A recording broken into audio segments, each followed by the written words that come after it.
I think I see a few people coming in, but in the interest of time, let's get going.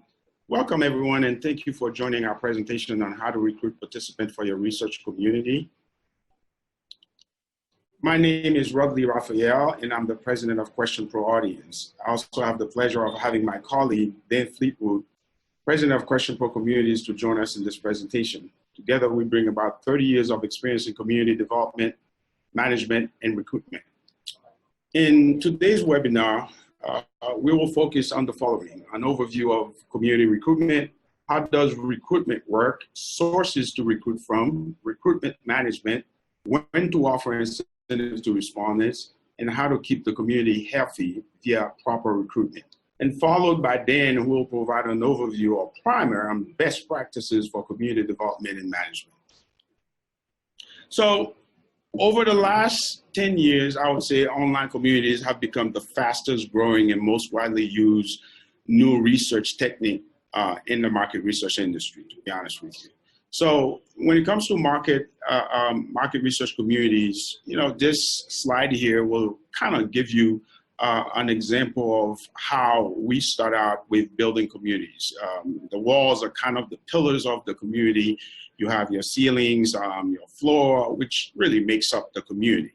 And oftentimes what you have is, the chair in the middle is really your respondents to a certain extent.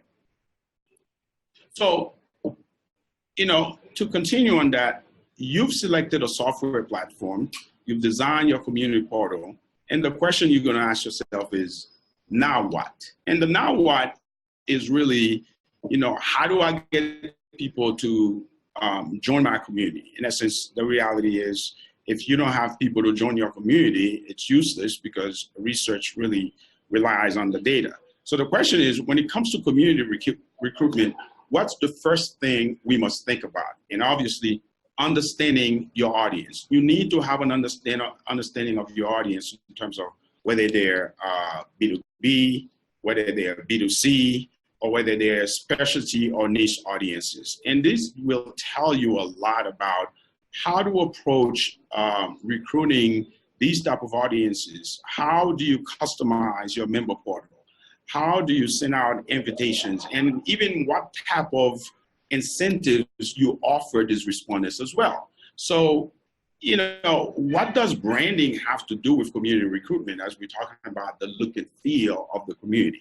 So branding really determines how you communicate with your audience as well. So your audience will identify your logo, how your webpage typically looks like, and that will in turn improve the quality of recruitment that you get. It improves the response rate. It also builds trust in your community members. When they see the logo of your website or other collaterals that you typically communicate with them, that instills some level of trust. It also affects your conversion rates.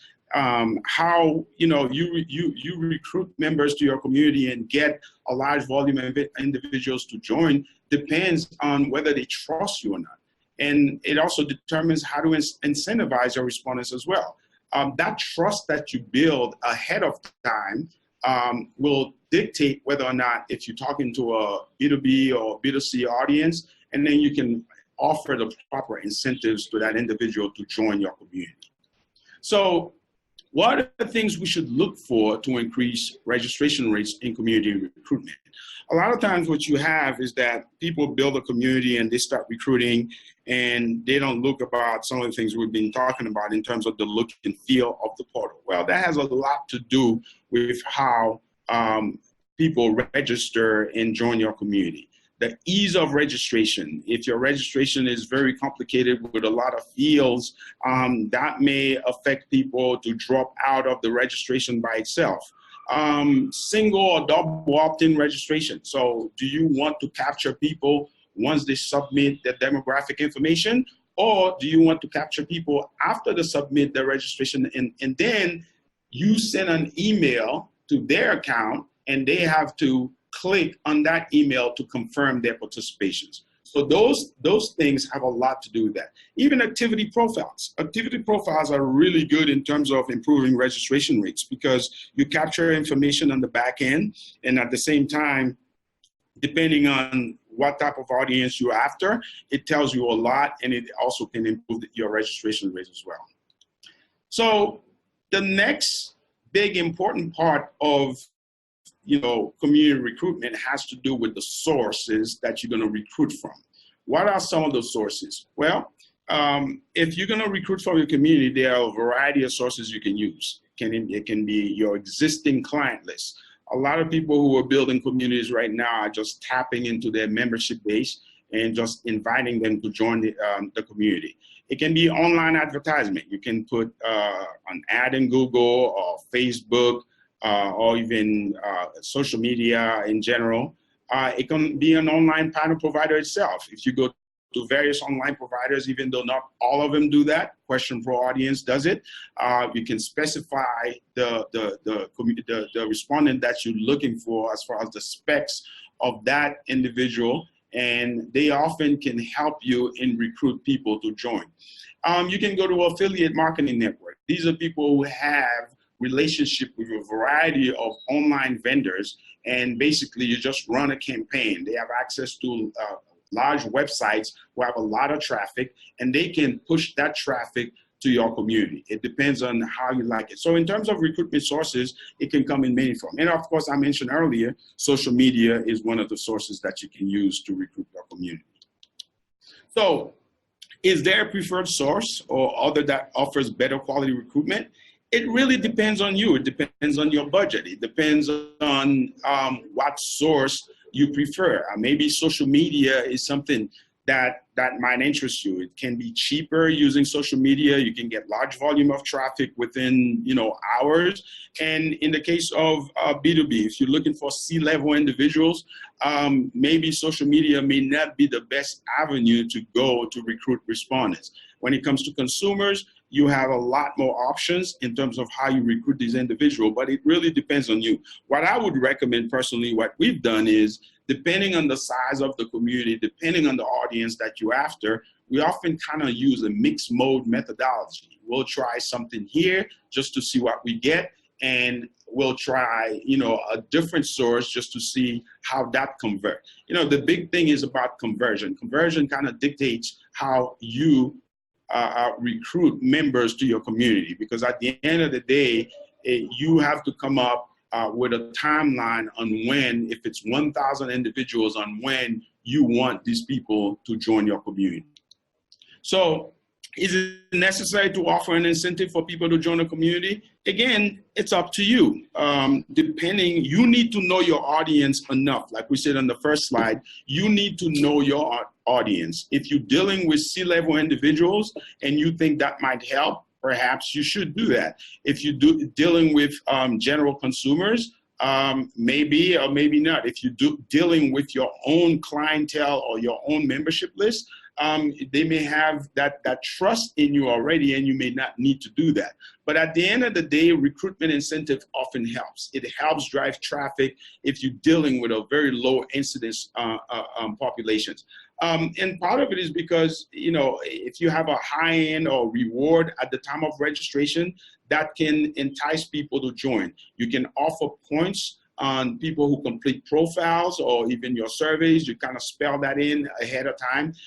That can increase your recruitment conversion rate as well. You can use a staggered incentive model for registration. Maybe when they join, you give them some level of reward in the form of a point. And then when they complete, maybe you're doing, a double opt-in. So after joining, and then they double opt-in and they complete their profile, maybe they can earn a little something. So at the end of the day, what you want to do is offer that individual, show them what being a member of that community is going to be like, because everybody wants a little something for their participation. So you want up front, you want to show them that by being a member of that community, they're going to get some rewards for their time.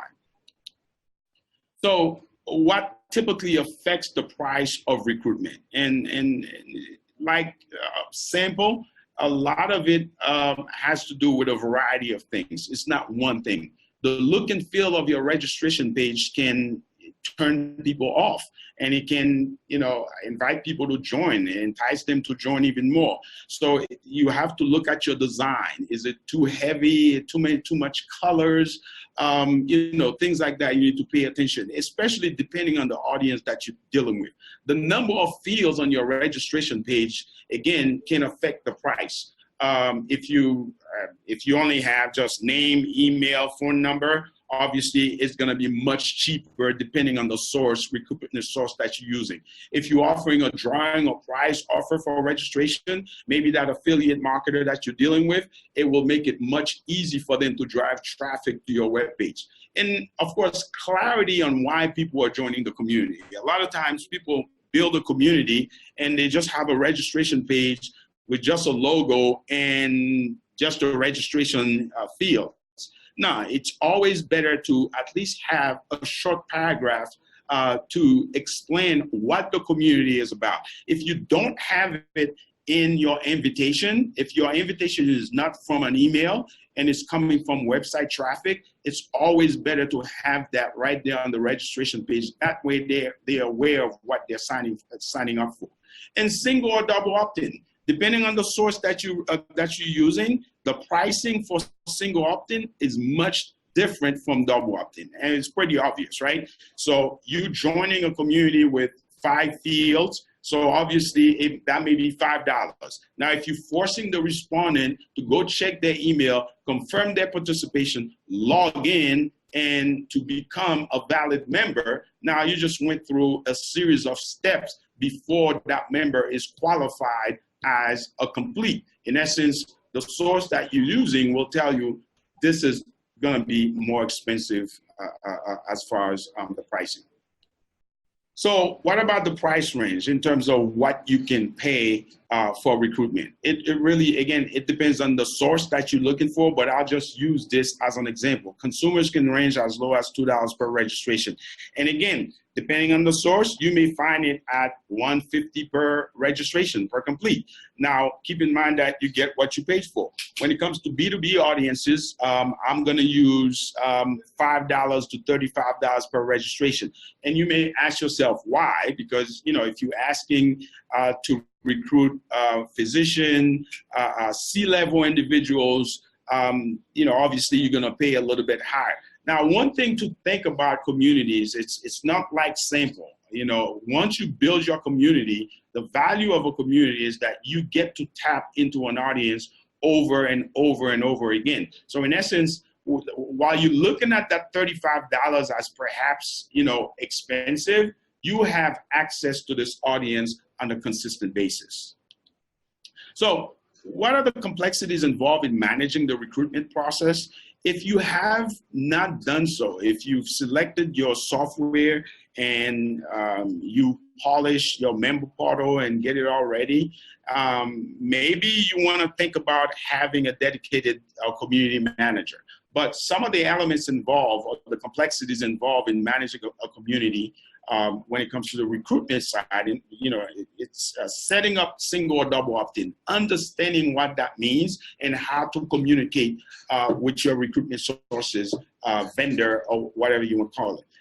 Capturing pixels from various vendors, and the reason why is because there are some vendors that will ask you to put a code on the back end of the registration page. That way they can capture or track who completes, who terminates, who didn't qualify in the process of recruitment. Setting up quotas or balancing the recruitment. If you want 1,000 people to join your community, you may want to set quotas depending on the software tool that you're using. Obviously, QuestionPro has that facility, that feature available so that you can balance your community. You can have male, female, and other attributes that you're tracking on the back end.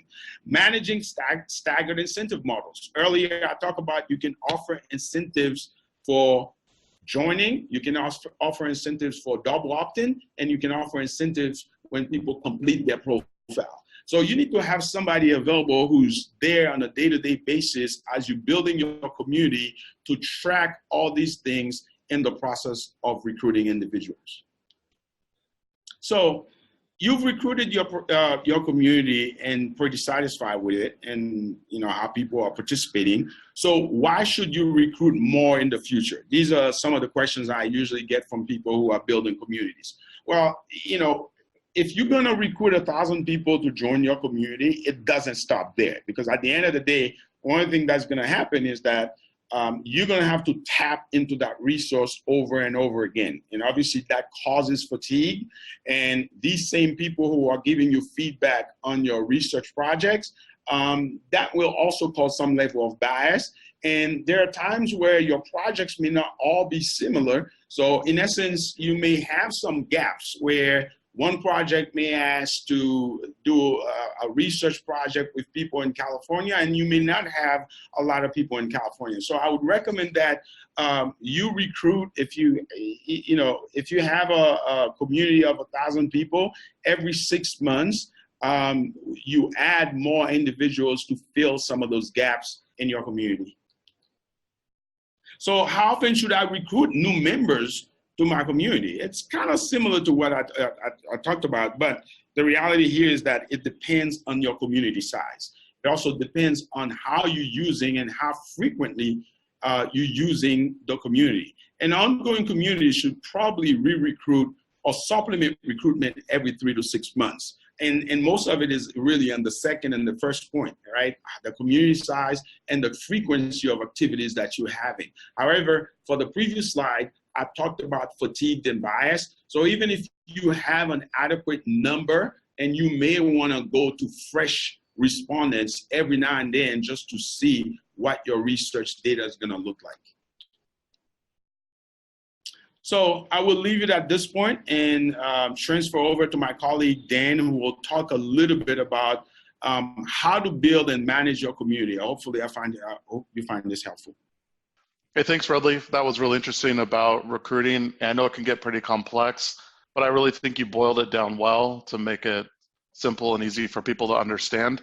What I want to talk about now is, once you have your community recruited, what do you do with those members and how do you engage with them? And what are some of the steps that you can use to collect insight, reward, and impact? These are obviously why you set up your community. You have a project or some purpose in mind that you want to use the members in the community for to get research done. So recruiting is obviously the first step, and it's an important step to ensure that you get the right members in.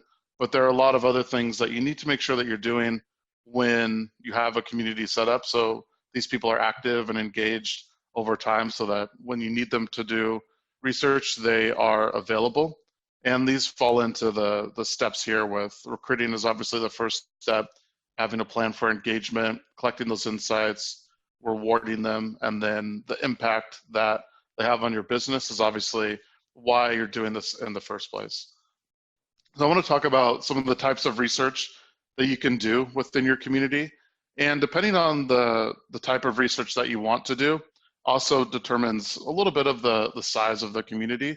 But some of the different things that you can do from a qualitative standpoint are discussion forums, where you can have your members coming in and chatting, similar to like a Facebook style post, where someone might have posted a topic or a discussion and other members come in and comment on that. It can also be where a community manager has posted a different activity or topic, and you want your members to comment on that with an image, picture, emoji, whatever is called for in the activity, then you can make use of that. Idea board is really a way that you can use crowdsourcing to get the best ideas from your members, where a member submits an idea, other members come in, up or down vote that idea, and you get a sense of overall popularity of that idea. It's a pretty powerful tool that you can use more for a qualitative type tool. And then finally, online focus groups. You can invite a certain subset of your members to your community, or to your focus group rather.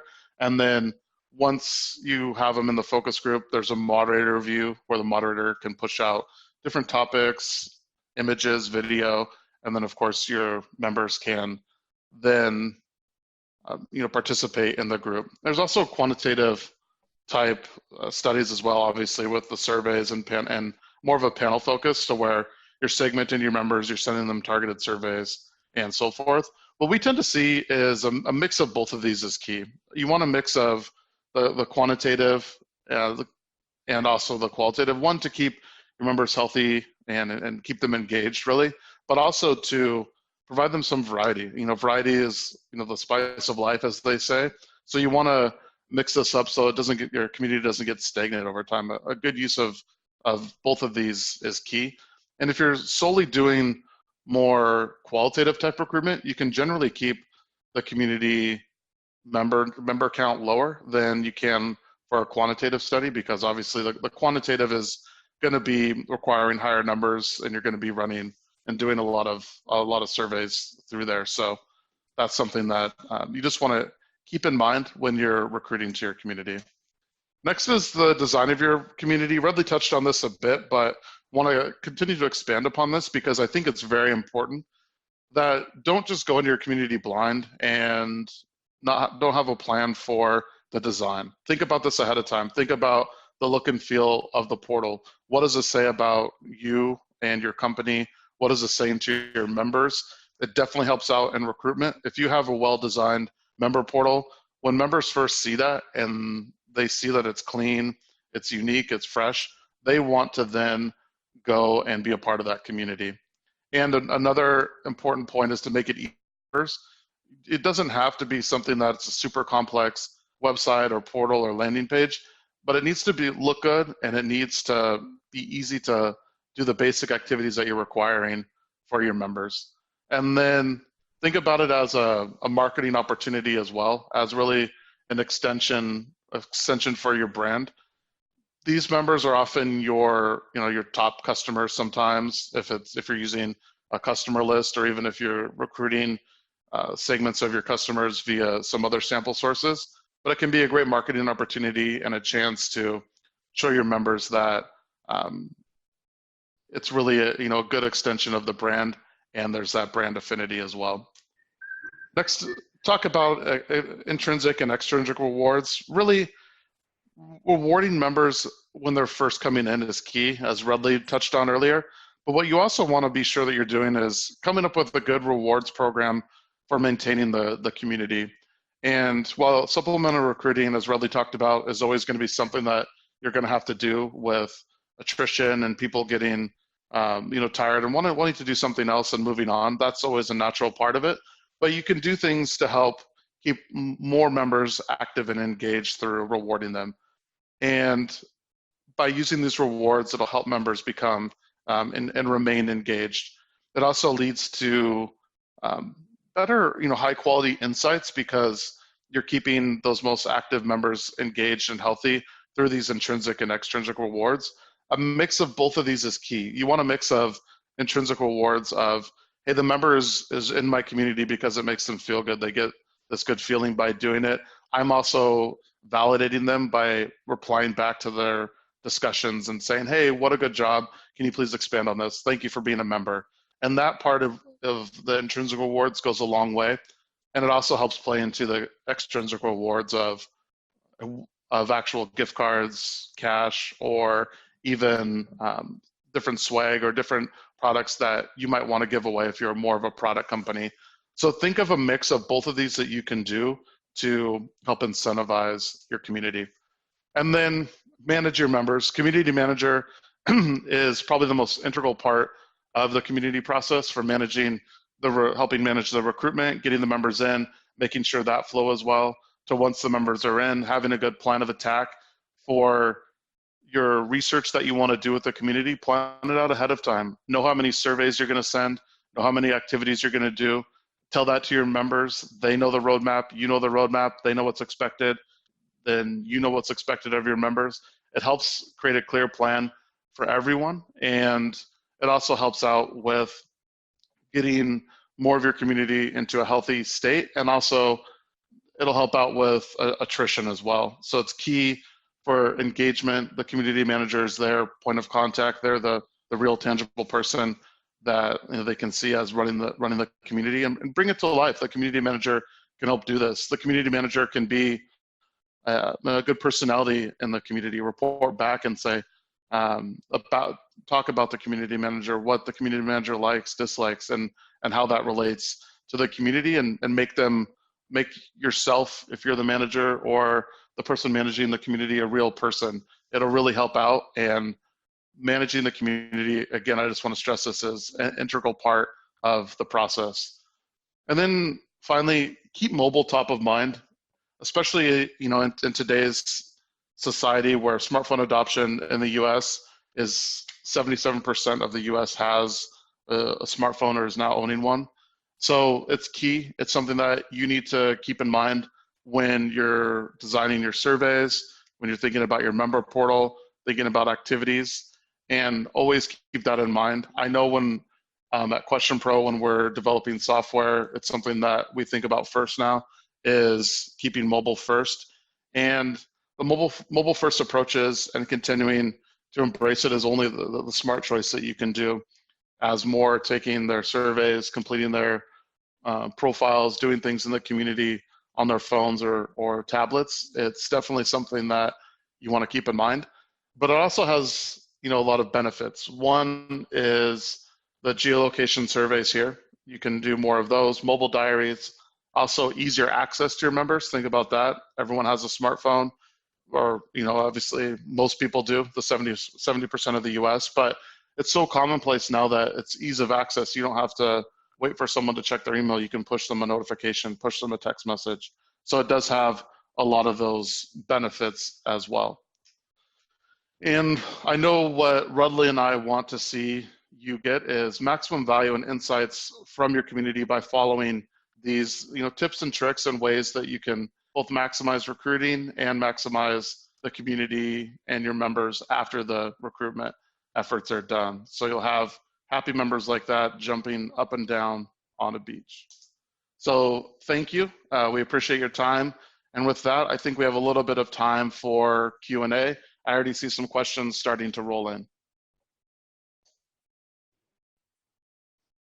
All right. Yeah, Dan, one of the questions I'm seeing is a community software typically expensive? I'm not sure. Yeah, I can take that one. Yeah, I would say much like recruiting, the recruiting cost for a particular member, it kind of depends. The recruiting, and also it depends on your members, right? And then it depends on the length of the community. Is it a short term? Is it a long term community? How many members do you have in your community? So I would say the price can really range depending on those things. But one thing that we can do is, we're always happy to sit down and guide you through that process, or anyone I'm sure that's in the industry is willing to do that. But it ranges, and from a couple $1,000s all the way up to $100,000, depending on the makeup and what you want out of your community. The next question is for you as well, then. How long does it take to set up a community? Yeah, the good news is it doesn't take a long time, because if you can recruit and then get the community set up, you can have it up and running in a couple weeks if you have everything ready to go. So a couple weeks. Typically, I like to say a month or two is a good way to kind of plan to make sure that you have everything set up, ready to go, and you have allow yourself that time to make sure things are set up correctly. But it's an easy process. It's quick. It doesn't take too long, and through different software and also recruitment methods, we can get it up and running pretty quickly. And then, yeah, Rudley, I see there's a couple questions for you as well. I'll ask you those. Looks like someone had a question. A budget aside, what recruitment sources are the most effective? Again, I would start with your recruitment audience. It depends on, typically people find social media to be very inexpensive, but at the end of the day, you may not have a lot of control if you're dealing with low incidence population. Depending on the size of your community, it kind of dictates what source you use. But social media is typically cheaper, but going to a panel provider is more efficient and in essence, in the long run, it would make it more cheaper. Gotcha. And then one other question, I think we have time for one more here, is what are some of the challenges with maybe harder audiences like B2B? And then what are some ways that what are some ways they can overcome them? That's the question. So what are some of the challenges of recruiting harder audiences like B2B? And then what are some good ways to overcome them? Yeah, when we do that internally, it's a mixed mode methodology that we use. It's kind of don't leave any stone unturned.